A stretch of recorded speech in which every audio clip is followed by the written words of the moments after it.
अब हम लोग बात करते हैं नेक्स्ट ग्लैंड की। कौन सी है हमारी? लिवर। लिवर सबसे बड़ी ग्लैंड होती है, चाहे हम एक्सोक्राइन में देखें चाहे हम मतलब होल ग्लैंड में सबसे बड़ी होती है, और एक्सोक्राइन में भी सबसे बड़ी कौन सी होती है? हमारी लिवर होती है। अगर हम इसके वेट की बात करें तो इसका वेट होता है 1.2 से लेकर 1.5 kg एडल्ट में। कहाँ पाई जाती है? तो डायफ्राम के जस्ट पीछे साइड पाई जाती है। बॉडी में किस साइड? तो बॉडी में राइट साइड पाई जाती है। लिवर के अंदर जनरली कितने लोब होते हैं? 4 लोब होते हैं। कितने होते हैं? 4। ह्यूमन के अंदर कितने होते हैं? 4, जबकि रैबिट के अंदर 5 होते हैं। तो हम लोग ह्यूमन के अंदर की बात करेंगे। ह्यूमन के अंदर जो 2 लोब होते हैं इनको बोलते हैं लेफ्ट लोब, एक होता है हमारा राइट लोब। अगर हम बात करें तो टोटल पोर्शन का लेफ्ट लोब जो होता है वो छोटा होता है, 1/6 होता है, जबकि राइट लोब कितना होता है? 5 to 6 होता है। 5.6 मतलब कि जो 5th पार्ट होता है वो हमारा लेफ्ट लोब होता है, जबकि सारे जो टोटल 5 पार्ट होते हैं वो कौन घेरा होता है? राइट लोब घेरा होता है। राइट और लेफ्ट दोनों लोब जो जिस लिगामेंट के द्वारा आपस में जुड़े होते हैं उसको हम लोग बोलते हैं फ्लैसिफॉर्म लिगामेंट बोलते हैं। इसके अलावा 2 लोब और पाए जाते हैं। पहले को बोलते हैं कॉर्डेट और दूसरे को बोलते हैं क्वाड्रेट।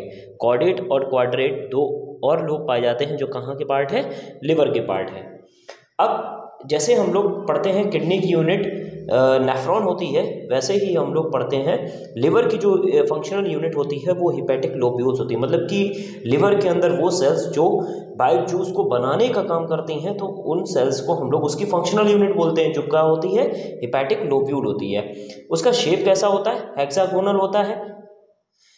ये जो हिपैटिक लोब्यूल्स होते हैं जिस मेम्ब्रेन के द्वारा घिरे हुए होते हैं उसको बोलते हैं गिल्सन कैप्सूल। सबसे पहले हम देखेंगे शेप, हेक्सागोनल या पेंटागोनल या फिर पॉलीगोनल शेप बोल देते हैं। किस मेम्ब्रेन के द्वारा घिरा हुआ होता है? गिल्सन कैप्सूल्स के द्वारा। इसके अंदर हिपैटिक लोब्यूल्स के अंदर छोटी छोटी सेल्स पाई जाती हैं, उनको बोलते हैं हिपैटोसाइट सेल्स। ये हिपैटोसाइट सेल्स ही क्या करती हैं? बाइल जूस का फॉर्मेशन करती हैं। मीन्स हिपैटिक लोब्यूल के अंदर भी कई सारी छोटी छोटी चीजें होती हैं जिनको हिपैटोसाइट्स बोलते हैं।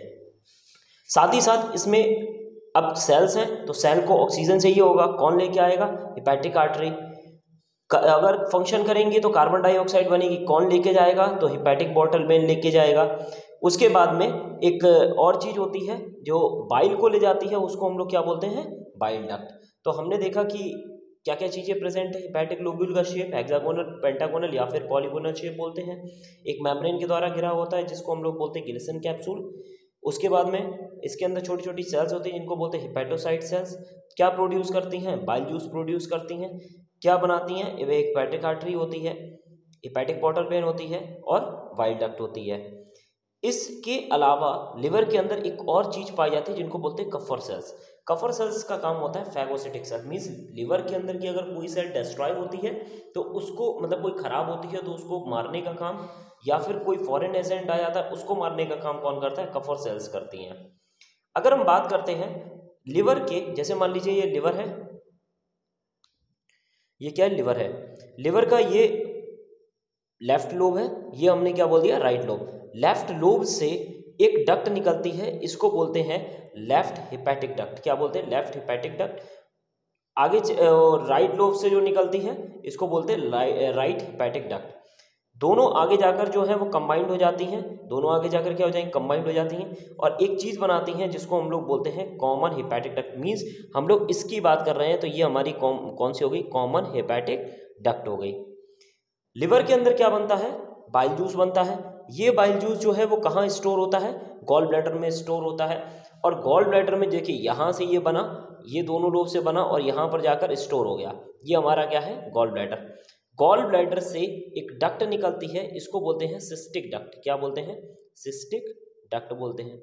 सिस्टिक डक्ट क्या करती है? आगे इस सिक्रीशन को निकालती है, और इस सिक्रीशन को जब आगे निकालती है इसीलिए इस डक्ट को बोलते हैं हम लोग कॉमन बाइल डक्ट। क्या बोलते हैं? कॉमन बाइल डक्ट बोलते हैं। क्या बोलते हैं? कॉमन बाइल डक्ट, जिसका दूसरा नाम होता है डक्टस कोलियोडोकस। डक्टस कोलियोडोकस इसका बायोलॉजिकल नेम होता है। अगर हम बात करें लिवर के क्या फंक्शन होते हैं, तो लिवर का जो मेन फंक्शन होता है वो हमारा क्या होता है? बाइल जूस को बनाना। क्या बनाना? बाइल जूस को बनाना। लेकिन कोई ना कोई एक हार्मोन होता है जो इसको क्या करता है? कि जगाने का काम करता है, मीन्स इसको ऑर्डर देगा लिवर को कि हाँ अब बाइल जूस को बनाना है। उस हार्मोन को वो हम लोग क्या बोलते हैं, CKK, क्या बोलते हैं, CKK। इसकी अगर हम पूरे नाम की बात करें, CKK की पूरे फुल फॉर्म जो होती है वो हमारी क्या होती है, कॉलीसिस्टोकाइनिन। क्या होती है, कॉलीसिस्टोकाइनिन। अगर हम इस स्पेलिंग की बात करें, CHOLECYSTOKININ। कॉलीसिस्टोकाइनिन किसका फुल फॉर्म होता है, CKK का, जो स्टिमुलेट करता है लिवर को कि वो क्या बनाए, बाइल जूस बनाए। बना हुआ जो बाइल जूस होगा उसका pH कितना होता है, 7.8 होता है। किस कलर का होता है, येलोइश ग्रीन होता है। क्या कितना निकलता है एक दिन में, 600 ml से लेकर 1000 ml तक निकलता है। इसके अंदर दो पिगमेंट पाए जाते हैं, पहले को हम लोग बोलते हैं बिलिरुबिन और दूसरा होता है बिलीबर्डिन। देखिए जो कुछ भी लिवर के अंदर डिस्ट्रॉय हो रहा है, जो कुछ भी खराब हो रहा है, तो वो क्या होगा, वो पिगमेंट के तौर पे बाहर निकलेगा, वेस्ट। और वो वेस्ट कौन सा होता है, बिलिरुबिन और बिलीबर्डिन। बिलिरुबिन येलो कलर का होता है, बिलीबर्डिन ग्रीन कलर का होता है, इसीलिए हम लोग बोलते हैं बाइल जूस किस कलर का होता है, येलोइश ग्रीन होता है। बाइल जूस के अंदर कोई एंजाइम नहीं होते हैं, बाइल जूस के अंदर कोई भी एंजाइम नहीं होते हैं। इसके अंदर सॉल्ट भी पाए जाते हैं, एक को बोलते हैं टोरोकोलेट और ग्लाइकोकोलेट। ये बाइल सॉल्ट्स होते हैं जो कहाँ प्रेजेंट होते हैं, बाइल जूस में प्रेजेंट होते हैं। ये हम लोगों ने बाइल जूस की बात करी है। इसके अलावा अगर हम बात करते हैं तो लिवर के और भी काम होते हैं। ये प्राइमरी रिजर्वायर कहलाता है, मीन्स यहाँ पर स्टोर होता है, रिजर्वायर होता है किसका, ब्लड का। सिंथेसिस, यहाँ पर सिंथेसिस होती है, किसकी सिंथेसिस होती है, प्लाज्मा प्रोटीन, मीन्स जो ब्लड का प्लाज्मा होता है उसकी यहाँ पर सारी प्रोटीन्स बनती हैं। उसके अलावा क्लॉटिंग फैक्टर, जितने भी ब्लड को क्लॉट करने वाले जितने भी फैक्टर होते हैं वो भी यहाँ पर बनते हैं। इसके अलावा लिवर का जो मेन फंक्शन होता है वो यहाँ पर नहीं लिखा है, उसका काम होता है डिटॉक्सिफिकेशन, मीन्स ब्लड को साफ करना। क्या कहलाता है, डिटॉक्सिफिकेशन कहलाता है। जब बच्चा छोटा होता है तो उसके अंदर यही लिवर इरेथ्रोपोइटिक हार्मोन की तरह बिहेव करता है, मीन्स आरबीसी बनाता है। क्या बनाता है, आरबीसी बनाता है। ठीक, जैसे जो हमारी आरबीसी बोन मैरो में बनती है, जब बच्चा माँ के गर्भ में होता है तो वहाँ कौन बनाता है, लिवर बनाता है।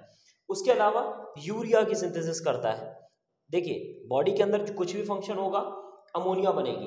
अमोनिया ज़्यादा टॉक्सिक होती है, उस ज़्यादा टॉक्सिक को कम टॉक्सिक मटेरियल में चेंज करने के लिए अमोनिया को यहाँ पर लाया जाता है। लिवर क्या करता है, उसको अमोनिया को किस में कन्वर्ट कर देता है, यूरिया में कन्वर्ट कर देता है। तो सिंथेसिस ऑफ यूरिया भी किसका काम हो जाता है, लिवर का काम हो जाता है। उसके बाद में ये सारे हमने किसके एग्जांपल्स देखे थे या फंक्शंस देखे थे, लिवर के फंक्शंस देखे थे।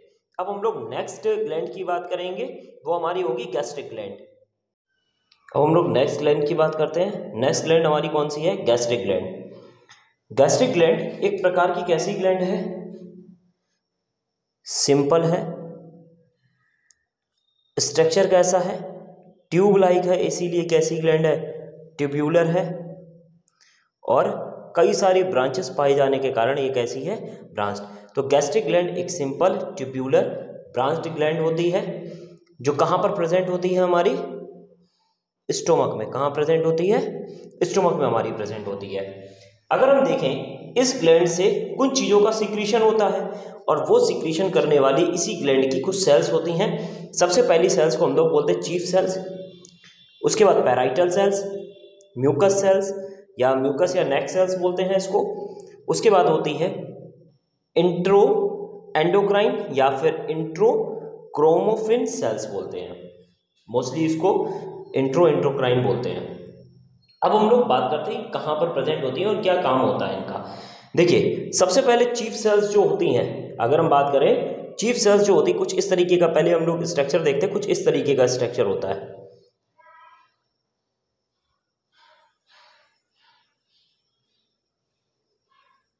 ये गैस्ट्रिक ग्लैंड का स्ट्रक्चर होता है कुछ इस तरीके का।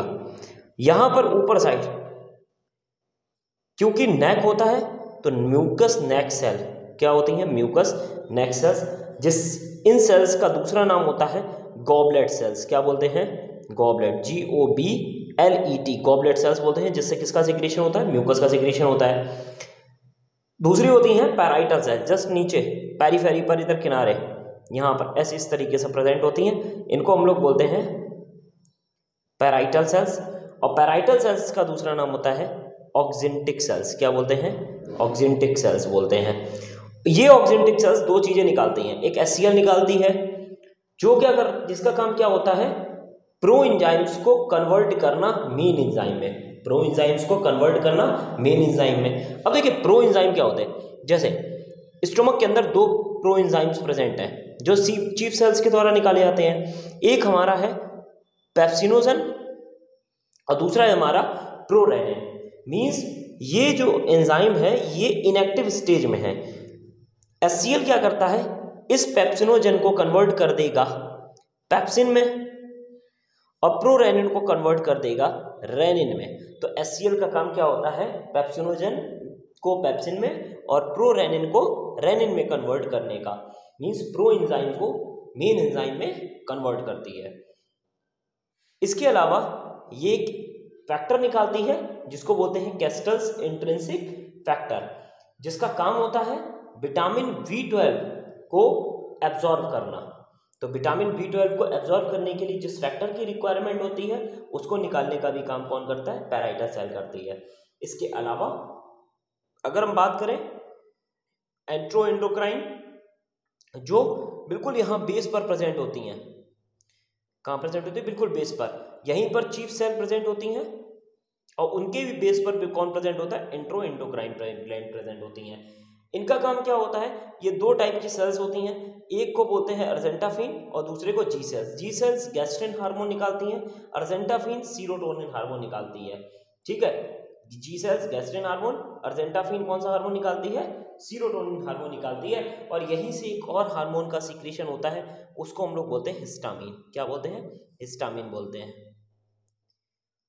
अगर हम देखें इन सभी के द्वारा जो भी चीज निकाली गई है वो लिक्विड में होती है और उस लिक्विड को हम लोग क्या बोल देते हैं, गैस्ट्रिक जूस बोलते हैं। क्या बोलते हैं, गैस्ट्रिक जूस बोलते हैं।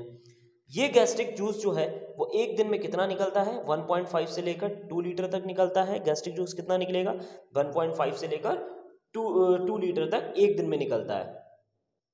इसमें अगर हम बात करते हैं तो कितना पानी होता है, तो 97 से लेकर 99% जो होता है वो वाटर होता है। HCl कितना होता है, 0.2 से लेकर 0.5 तक % होता है।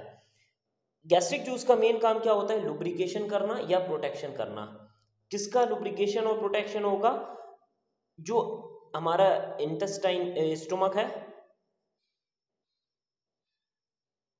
इस स्टोमक से HCl निकल रहा है तो ये म्यूकस क्या करेगा, इसके चारों ओर यहाँ लग जाता है ताकि HCl जो यहाँ पर सेल्स के द्वारा निकाला जाता है वो इसको क्या ना कर सके, मतलब कि जो इनकी इस किनारे आउट पेरिफेरी के सेल्स को या स्टोमक की सेल्स को नुकसान ना पहुँचा सके।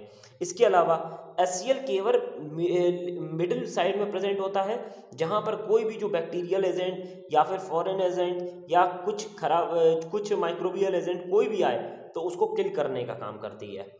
प्लस फूड को क्या करती है, एसिडिक बनाती है ताकि बाकी जो बचे हुए एंजाइम है, पेप्सिन है, रेनिन है, वो क्या कर सके, यहाँ पर उसको अपना काम करने दें।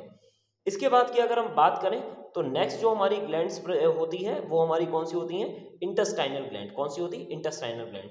अब हम लोग बात करते हैं इंटेस्टाइनल ग्लैंड कहाँ होती हैं। जब हम लोग हिस्टोलॉजी ऑफ गट देखते हैं तो उसमें ये जो है ये हमारी ब्रूनर्स ग्लैंड है। कौन सी ग्लैंड है, ब्रूनर्स ग्लैंड है, जो हमारी कहाँ प्रेजेंट होती है, इंटेस्टाइन में प्रेजेंट होती। इसी के पास हमारी जो ग्लैंड होगी वो हमारी कौन सी होती है, जो ऊपर वाली लेयर में प्रेजेंट होती है। कौन सी लेयर में, अंदर म्यूकोसा वाली में, अंदर वाली जो कौन सी होती है, म्यूकोसा वाली। उसमें भी जो हमारी होती है वो कौन सी होती है, क्रिप्ट ऑफ लाइवरपूल। यही दो मेन ग्लैंड्स जो होती हैं जो कहाँ पर प्रेजेंट होती हैं, हमारी इंटेस्टाइन में प्रेजेंट होती हैं और जो इंटेस्टाइनल ग्लैंड की तरह बिहेव करती हैं और क्या निकालती हैं, इंटेस्टाइनल जूस को निकालती हैं। अब हम मेन इंटेस्टाइनल ग्लैंड की बात करें तो पहले हमने क्या देखी, क्रिप्ट ऑफ लाइवरपूल, जो विलाई के बीच में प्रेजेंट होती है, आउटग्रोथ निकली हुई नीचे साइड, उसी को बोलते हैं। क्रिप्ट ऑफ लाइवरपूल एक जूस निकालती है जिसको हम लोग बोलते हैं इंटेस्टाइनल जूस या फिर सक्कस एंटेरिकस। ये वर्ड बहुत बार पूछा जा चुका है कि सक्कस एंटेरिकस क्या होता है, तो सक्कस एंटेरिकस इंटेस्टाइनल जूस का कॉमन नेम होता है। अब हम बात करते हैं ब्रूनर्स ग्लैंड की। ब्रूनर्स ग्लैंड अगर हम देखें तो वो सब म्यूकोसल रीजन में प्रेजेंट होता है, किसकी, तो इंटेस्टाइन की। और इससे क्या निकलते हैं, तो हमने देखा कि इससे म्यूकस निकलता है और क्या निकलता है, बाइकार्बोनेट आइंस निकलते हैं। ठीक है, मतलब SCO3 आइंस निकलते हैं और क्या निकलता है, म्यूकस निकलता है। इसके बाद इंटेस्टाइन ग्लैंड में हम लोग पियर्स पैचेस को भी देखते हैं, जो एक लिम्फॉइड टिश्यू होता है जिसका काम क्या होता है, लिम्फ में आने वाले जितने भी फॉरेन पार्टिकल्स हों उनको क्या करना, मारना। इसके अलावा एक और ग्लैंड पाई जाती है जिसको हम लोग बोलते हैं पैनीथ ग्लैंड। क्या बोलते हैं, पैनीथ ग्लैंड बोलते हैं। तो दो मेन ग्लैंड है, एक क्रिप्ट ऑफ लाइवरपुल है और दूसरे हमारी कौन सी है, ब्रूनर्स ग्लैंड है। इसके अलावा अगर हम बात करते हैं तो इंटेस्टाइन के द्वारा, इंटेस्टाइनल ग्लैंड्स के द्वारा कुछ हार्मोन्स निकाले जाते हैं। अगर हम देखें तो ये हार्मोन्स के नाम है सिक्रेटिन हो गया, CKK हो गया जिसको अभी हम लोगों ने पढ़ा था, कोलिसिस्टोकाइनिन हो गया। उसके बाद हमारा हो गया PZ की अगर हम बात करें तो PZ को हम लोग बोलते हैं पेंसिलोमाइसिन बोलते हैं। उसके बाद में डुओसिरिनिन होता है, एंट्रोसिरिन होता है और लास्ट में हमारा कौन सा होता है, GIP इंट्रोगैस्टेरोन हार्मोन्स बोलते हैं। अब अगर हम बात करते हैं सिक्रेटिन, ये सब जो है वो इंटेस्टाइन के ड्यूडेनम से निकलते हैं। कहाँ से निकलते हैं, ड्यूडेनम से निकलते हैं। तो ये सभी इंटेस्टाइन के ड्यूडेनम वाले ही पोर्शन से निकलते हैं। ठीक, लेकिन इनका वर्क अलग अलग होता है। सिक्रेटिन का काम क्या होता है, स्टिमुलेट करना, पैनक्रियास को स्टिमुलेट करना, जिससे पैनक्रियास क्या निकाले, बाइकार्बोनेट आयन निकाले। CKK जिसको कोलिसिस्टोकाइनिन बोलते हैं, ये क्या करता है, गॉल ब्लैडर को कॉन्ट्रैक्ट करता है, अभी हम लोगों ने देखा था, ताकि गॉल ब्लैडर क्या निकाले, बाइल जूस निकालते हैं। इसको PZ को क्या बोलते हैं, PZ को बोलते हैं पैंक्रियो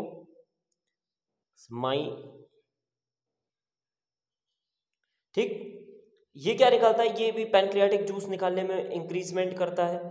ड्यूओक्राइनिन स्टिमुलेट करता है ड्यूडेनम को, ताकि वो क्या निकाले, बाइकार्बोनेट आयन। अभी हमने देखा बाइकार्बोनेट आयन ड्यूडेनम में कौन निकाल रहा है, तो हमने देखा कि ड्यूडेनम में कौन निकाल रहा है, तो हमारा ब्रूनर्स ग्लैंड निकाल रही है।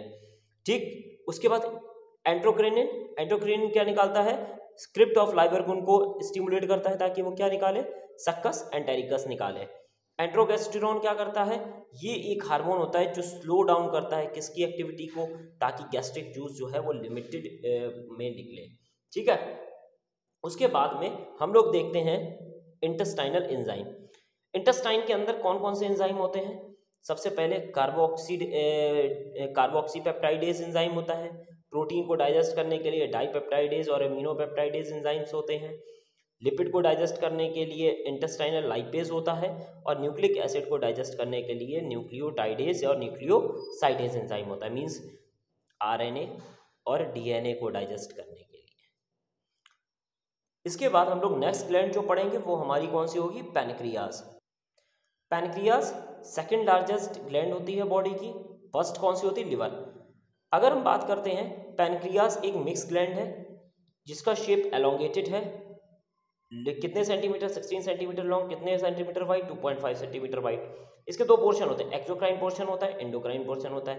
एक्सोक्राइन पोर्शन जो है वो पैनक्रियाटिक जूस निकालता, मींस एंजाइम निकालेगा, जिस डक्ट के द्वारा बाहर निकालता है उसको बोलते हैं पैनक्रियाटिक एक्नी। क्या बोलते हैं, पैनक्रियाटिक एक्नी। इसके अलावा एंडोक्राइन जो होता है उसमें छोटी छोटी सेल्स पाई जाती है, गुच्छा पाया जाता है माला का, इस तरीके से ऐसे लगता है जैसे मालाओं का गुच्छा हो, इसीलिए उसको बोलते हैं आइलेट ऑफ लैंगरहैंस।